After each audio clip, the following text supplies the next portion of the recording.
Shout out mga idol. Luto naman tayo. Nagpakulo na ako tubig yan. Sibuyas, kamatis. At yung ating sahog. Bagoong balayan. Bunlis bagong isda mga idol. Masarap ito sa dinengding.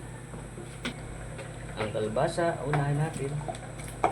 Tingnan natin ang eggplant. Ang okra. Lagyan na rin natin ang saluyot. Meron tayo na alugbati. Saluyot, alugbati. Ganda ng kulay. Takpan natin. Ito na ang ating dinengding. Mga lods. Thank you for watching.